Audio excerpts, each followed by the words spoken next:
Dan di saat Nabi Muhammad mulai dicabut nyawa beliau oleh malaikat Israel, Nabi Muhammad mengatakan, mahadha, apa ini wahai Israel? Malaikat Israel kemudian menjawab, ya Rasulullah, itu adalah sakaratul maut.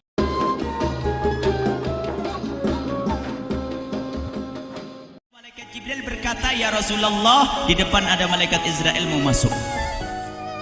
Kata Rasulullah, boleh masuk, silakan. Kemudian malaikat Israel mengucapkan salam, dan setelah mengucapkan salam, malaikat Israel menawarkan, ya Rasulullah, aku disuruh oleh Allah untuk mencabut nyawamu atau membiarkan engkau. Dalam riwayat, aku disuruh oleh Allah untuk memberikan pilihan kepadamu, al-baqa' fid dunya, tetap di dunia, atau ar-rafiqal a'la, atau dengan Allah. Nabi Muhammad menjawab, ar-rafiqal a'la, dengan Allah. Kemudian setelah itu Nabi Muhammad berdoa agar umatnya selamat. Setelah ada jaminan umatnya selamat, malaikat Israel, sudahlah, cabut nyawaku kalau memang sudah waktuku. Mulailah Nabi Muhammad dicabut nyawa beliau oleh malaikat Israel. Dan di saat Nabi Muhammad mulai dicabut nyawa beliau oleh malaikat Israel, Nabi Muhammad mengatakan, mahadha, apa ini wahai Israel? Malaikat Israel kemudian menjawab, ya Rasulullah, itu adalah sakaratul maut, itu adalah sakitnya di dalam kematian. Kemudian Nabi Muhammad mengangkat tangannya sambil berucap, la ilaha illallah, inna lil mauti la sakarat, tidak ada Tuhan selain Allah, sungguh di dalam kematian ada sakitnya, sakit kematian, yaitu sakaratul maut. Kemudian Nabi Muhammad memohon, ya Allah, Allahumma khafif alayya sakaratul maut, ya Allah, ringankan sakaratul mautku ini, ya Allah. Dijawab oleh malaikat Israel, ya Rasulullah, itu sudah aku ringankan 70 kali. Nabi Muhammad menoleh, apa malaikat Israel?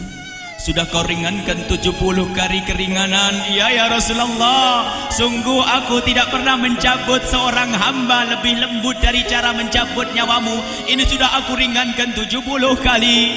Setelah itu justru Nabi Muhammad menangis, Israel, 70 kali rasanya masih sakit. Iya ya Rasulullah, memang itu sakaratul maut. Lalu bagaimana engkau mencabut umatku, wahai Israel? Allah, yang diingat siapa? Umat.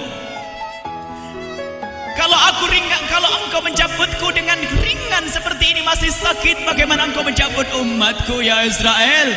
Dijawab oleh malaikat Israel, umatmu manusia biasa, ya aku cabut. Ya Rasulullah, begitu saja. Ya sudah, begitu habis. Nabi Muhammad menangis. Tiba-tiba Nabi Muhammad mengangkat tangan dan memohon kepada Allah, Allah, inna lil mauti la sakarat, la ilaha illallah, inna lil mauti la sakarat, sungguh di dalam kematian ada sakaratul maut. Allahumma khaffif ala ummati sakarat maut, ya Allah, ringankan dari umatku sakaratul maut, wa thaqqil alayya, dan bebankan kepadaku. Sampai tidak sadar doanya Nabi Muhammad seperti itu, thaqqil alayya, itu doa cinta. Seorang ibu yang pernah punya anak itu, lihat kalau doa Rasulullah ini masih dilakukan. Bagaimana Rasulullah bisa doa begitu? Itu bahasa cinta yang tidak bisa diterjemahkan dengan oleh akal. Seorang ibu kadang-kadang, ibu yang di belakang, ibu mau dikasih sakit oleh Allah? Mau, Bu? Ibu jauh sekali. Ibu mau dikasih sakit? Jawabnya tidak mau. Tapi suatu ketika seorang ibu melihat anaknya sakit, ngomong, sudahlah nak, jangan kamu yang sakit, biar ibu yang sakit. Ada atau tidak? Kenapa ngomong begitu? Itu bahasa cinta itu. Tidak rela kalau anak ini sakit, biar aku saja yang sakit. Itu yang dirasakan Rasulullah. Sakaratul maut begitu sakitnya, membayangkan betapa sakitnya umat Nabi Muhammad di saat dicabut nyawa beliau. Maka Rasulullah mengatakan, ya Allah, ringankan sakaratul maut dari umatku, bebankan kepadaku saja, ya Allah. Wala sawfa yu'tika fatarda. Permintaan Nabi Muhammad tidak ditolak oleh Allah, dikabul dan dikabul, wahai Muhammad. Sallu ala Nabi Muhammad. Dan benar, sakaratul maut kita ditahan oleh Rasulullah, ditanggung oleh Rasulullah, sehingga digambarkan oleh Imam Bukhari di saat Nabi Muhammad dicabut nyawa beliau, Siti Aisyah yang ada di situ. Rasulullah berada di pangkuan Siti Aisyah, yang saat itu Siti Aisyah melihat keringat dingin keluar dari kening Rasulullah. Siti Aisyah tidak pernah melihat keringat keluar seperti itu. Bahkan di saat dipegang kepala Rasulullah, panasnya melebihi dari panasnya orang biasa. Setiap kali ada kain dicelupkan di air, ditempelkan di kening Rasulullah langsung mengering. Saat itu Nabi Muhammad mengucapkan kalimat la ilaha illallah innal lil mauti lasakarat. Kemudian Nabi Muhammad berpesan dengan banyak pesan, dan di antara pesan Rasulullah adalah akri minni ala ummati salam, akri minni salam ala ummati wa ala man ittaba'ani wa ala man tabi'ani min ila yaumil qiyamati. Aku titip salam kepada umatku dan orang yang mengikutiku sampai hari kiamat. Sadari salam Rasulullah. Sebelum meninggal masih ingat titip salam. Salam kepada siapa? Bukan salam kepada siapa-siapa, tapi salam kepada kita. Maka mari kita mengucapkan salam kepada Rasulullah, karena Rasulullah sudah salam duluan kepada kita. Mari kita sejenak bersalam kepada Rasulullah dan hadirkan Rasulullah ada di mata kita dan di hati kita. Mari kita bersama-sama mengucapkan salam. Assalamualaikum ya Rasulullah. Assalamualaikum ya Rasulullah. Assalamualaikum ya Habiballah. Assalamualaikum ya Nabi Allah. Rasulullah mengucapkan salam untuk kita. Dan di saat itu Rasulullah keringat dingin keluar, maka oleh Siti Aisyah diusap. Oleh Siti Aisyah diusap, bayangkan saat itu Nabi Muhammad di pangkuan Siti Aisyah dan diusap oleh Siti Aisyah. Siti Aisyah berkata, keringat Rasulullah mengucur deras hingga aku usap, dan aku usap dengan tangannya Rasulullah. Diusap dengan tangannya Rasulullah. Siti Aisyah memegang tangan Rasulullah sendiri yang digunakan untuk mengusap keringat Rasulullah. Sahabat bertanya, Aisyah, kenapa harus dengan tangan Rasulullah tidak dengan tanganmu? Lihat jawab Siti Aisyah, karena tangan Rasulullah lebih lembut dari tanganku. Sallu ala Nabi Muhammad.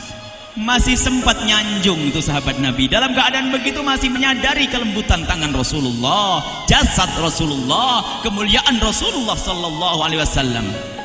Dan aku lebih menginginkan bahwasanya yang menyentuh jidat Nabi Muhammad adalah tangan yang paling mulia di dunia dan di akhirat. Siti Aisyah enggak berani menyentuhkan. Pengennya yang disentuhkan di kening Rasulullah adalah tangannya Rasulullah sallallahu alaihi wasallam. Kemudian setelah itu Nabi Muhammad merasakan sakit yang sangat untuk kita. Kemudian Nabi Muhammad mengangkat tangan tinggi-tinggi mengucapkan la ilaha illallah inna lil mauti lasakarat. Tiba-tiba tangan itu semakin turun dan ditangkap oleh Siti Aisyah. Dan di saat tangan itu jatuh di tangan Siti Aisyah, kemudian tiba-tiba paha Siti Aisyah merasakan berat kepala suci Rasulullah. Dan saat itu Siti Aisyah sadar bahwasanya Rasulullah sudah kembali kepada Allah Subhanahu wa taala. Sallu ala Nabi Muhammad. Siti Aisyah bingung di saat melihat seperti itu. Ditaruh pelan-pelan wajah Rasulullah, sambil menangis lalu berkata, Rasulullah sudah meninggal. Para sahabat Nabi pada bingung. Sayyidina Ali tiba-tiba terduduk, nggak bisa berdiri. Sayyidina Utsman nggak bisa ngomong.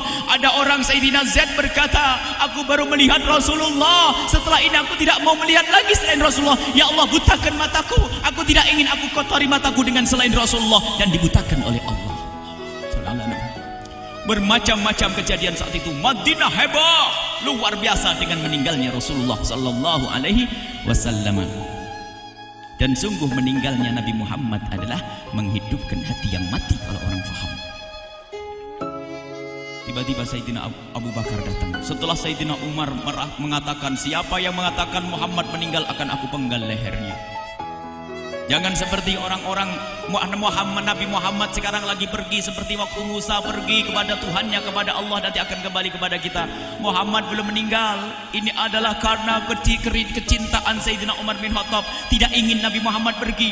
Tiba-tiba datang Sayyidina Abu Bakar As-Siddiq lalu masuk ke kamarnya Rasulullah, lalu masuk kepada Rasulullah, kemudian mengecup kening Rasulullah. Dan Sayyidina Abu Bakar berkata, ya Rasulullah, tibta hayyan wa mayyita. Ya Rasulullah, engkau tetap harum dalam keadaan hidup dan harum setelah meninggal dunia. Sallu ala Nabi Muhammad.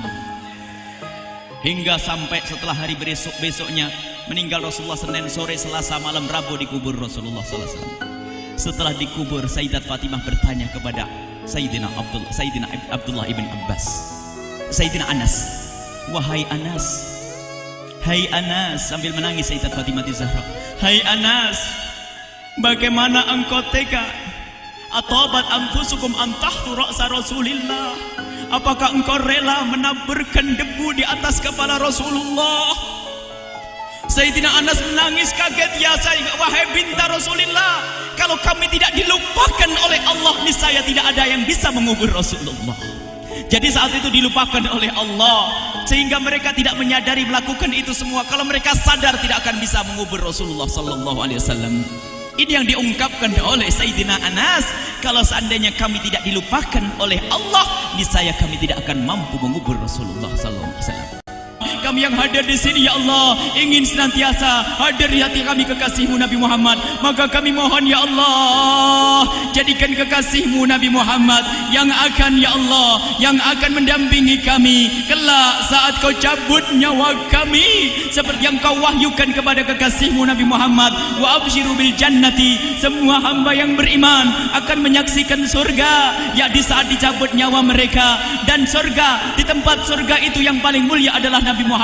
Maka kami mohon, ya Allah, saat Kau cabut nyawa kami, ya Allah, hadirkan Nabi Muhammad di hati kami, ya Allah. Dan kami mohon, ya Allah, saat di alam barzah nanti, ya Allah, saat yang sangat mengerikan itu, ya Allah, kami mohon hadirkan kekasih-Mu Nabi Muhammad, sehingga kami tidak takut dan gentar lagi dengan malaikat mungkar nakir.